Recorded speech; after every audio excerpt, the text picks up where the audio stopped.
Assalamualaikum warahmatullahi wabarakatuh and greetings to everyone. My name is Wonderfar Damia binti Wanyahya. I am from class 3 Mare and I study in Sekolah Menengah Kebangsaan Seri Ampang, Ipoh Perak.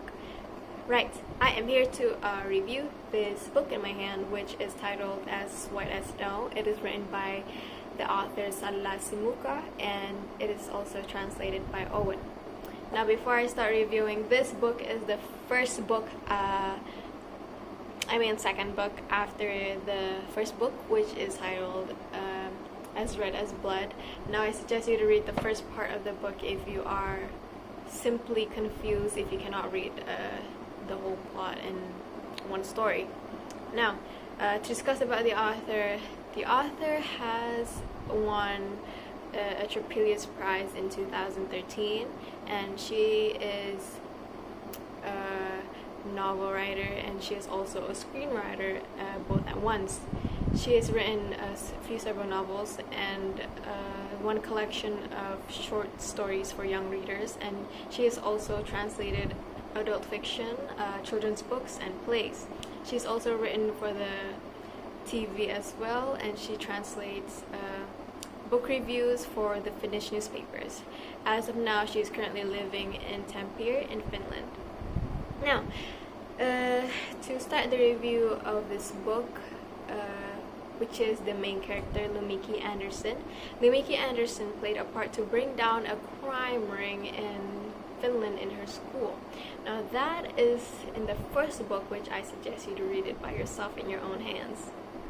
Right, so the past events of the past winter has been haunting her ever since, and her doctor simply suggested for her to be taking fresh air in the streets of Prague. So to the Prague she went, she walked around, took a fresh air, and then suddenly this skittish young woman named Lenka approached her and claimed to be her long lost sister, which is a tad bit weird, I guess.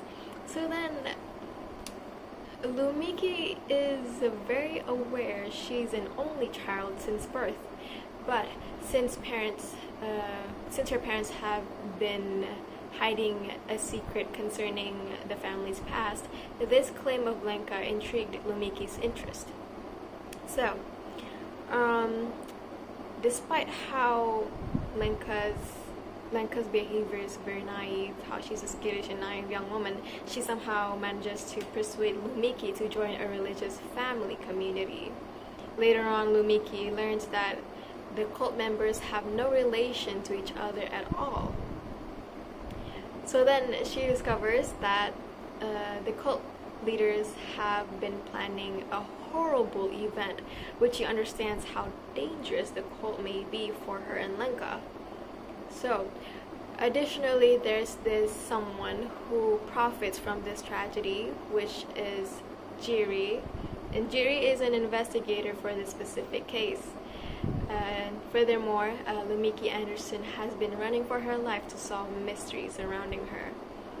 And this cult is not as pure as it seems, as innocent as not as white as snow. Now, in my opinion, this book is very good because even if it's a second book, you don't have to read the first book to understand the whole plot, because it doesn't mention a lot of the first part of the book. It's only explained just a few scenes, and even though that's not the whole plot of this. And I like how the author chose a concept of cult to be the concept of a crime book and detective books, because this concept of cult is not greatly represented in like a lot of detective books I read. So this is very, very unique and very, very worth to read. I really love this, yeah. So I like how the author doesn't have to explain actions and like in languages. She just has to explain how the emotions greatly impact the whole balance of thriller in this. So I suggest you read it. And there were a few questions that I thought in my mind after reading this book. It was like, was Lenka really Lumiki's long-lost sister?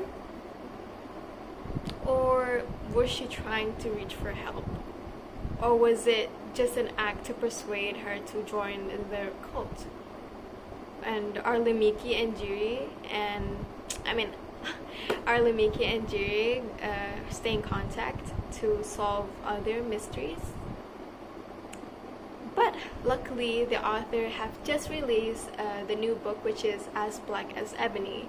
Stay tuned for her next brilliant work, and thank you for watching.